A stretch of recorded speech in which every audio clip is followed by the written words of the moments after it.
All right, in this module, we're going to talk about emotion management. In sports psychology, you don't talk much about emotions, and when we do, it's usually anger. If you think about that from a sports perspective, anger is probably the most likely to cause team performance issues. Because if you have a teammate who's lashing out at people, the group's not working so well. They're not focused on doing their job, so they're not getting the task done. The team could get a foul, be kicked out of the tournament. They could damage property. So it's usually like kind of manifests itself in a very physical way that impacts a lot of the group. There are probably some other cultural reasons we don't talk about other emotions, but we can't manage just anger. Okay? We have to manage all of our emotions. So that's what we're going to talk about in this chapter. First thing you need to do is to distinguish between mood and emotion. Think of mood as being just a general cloud, not necessarily a bad cloud, but just kind of the atmosphere around you. Maybe you wake up and you just feel a little bit off, right? Like it's not an emotion, it's just a mood. Like that's a mood, right? Maybe you wake up and you're feeling on it. You're feeling really kind of energized and ready to go. Not necessarily an emotion, just a mood that's happening around you. Emotions, on the other hand, are shorter and more intense. So here's how you can distinguish an emotion. I got another memory device for you. Emotions ebb. Okay, so just like waves and water, they kind of come and go, right? And they can change as quickly as they show up. So we have experiences, and they lead to this body response, and we feel it, like literally feel it in our bodies. We think of emotions as being kind of in our head, but they are physical. They're psychological and physical. And then we have a change in behavior because of that bodily response. So I've heard emotions described as evoking motion, and I love that because that's what they do. They inspire us to act. If we're angry about something, they inspire us to confront it. If we're sad about something, they tell us what's valuable, right? And then we might treat that a little bit better. So think about anger, just as an example. Something happens, makes you angry. Maybe you miss a shot. You get angry. You physically have this response, right? Sweaty palms, your heart rate's up, you can feel this feeling in the pit of your stomach like you're ready to go, and then you change your behavior. So because of that anger, you play differently, you show up differently, okay?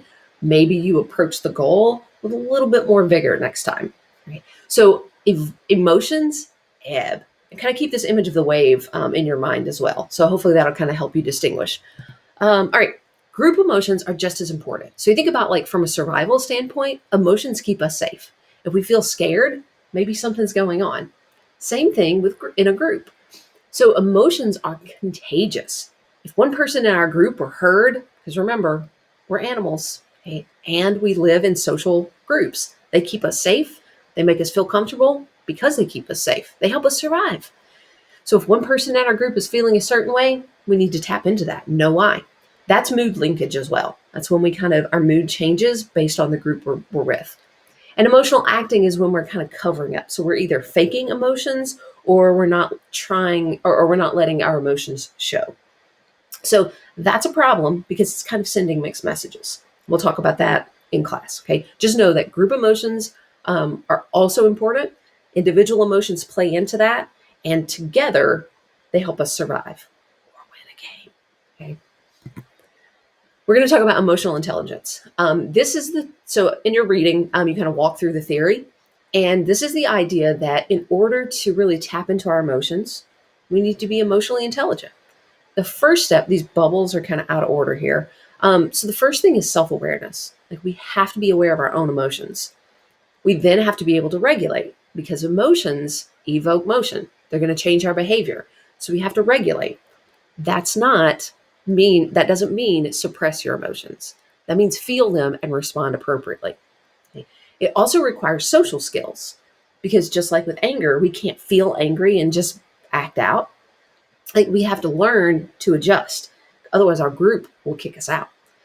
We also have to have empathy. So if a member of our group or somebody else is feeling a certain way, we tap into that. Being emotionally intelligent is being aware of their emotions as well. And then being motivated to kind of make those changes and adjust. Just continual motivation to kind of navigate it, right? Swim through. Okay? Turns out water is a really important piece of this module.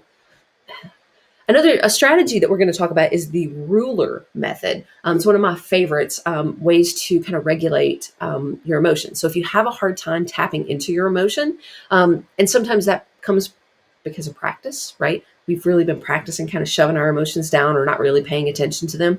Sometimes it can happen because of trauma, and not like big traumas, just like more casual traumas. Like a lot of us have experienced traumatic experiences that we wouldn't necessarily label as traumatic. So even like a simple thing like a car wreck, or like a conversation can be traumatic. It can impact your emotions and kind of how you roll through life. So this strategy is a great way to tap into and start paying attention to your emotions, because that's the first step of emotional intelligence. So I'm going to give you just a quick overview here. What you do is you kind of tap into what you're feeling and think, okay, is this a high energy thing or is this a low energy thing? Because sometimes, you feel tired, you just don't feel as with it. If it's low energy, it's going to be in one of these bottom two. If it's high energy, it's going to be in one of the top two. Then we have pleasantness. So is this a good, like positive emotion, or is this a bad emotion? If it's positive, it's going to be in the yellow or the green. If it's negative, it's going to be in the red or the blue. And from that, once we identify the energy and the positive or negative, then we can start zoning in and actually labeling it more appropriately. Turns out we have a terrible vocabulary when it comes to emotion. We're just like, oh, good, bad, stressed, angry. There's a lot more to it, though. So this is building our vocabulary so we can be much more specific about what we are feeling. There's an app that you can kind of mess around with if you like. It's to use this and kind of practice that. And then I think I've given you a more detailed chart in your reading. So we're going to talk about that and how we might use that with a team. Right? And then also, as you're doing this, be considering what we teach in sport about emotion. And then we'll talk about that in class. Okay. If you need me, you know where to find me. And otherwise, I will see you in our meetings.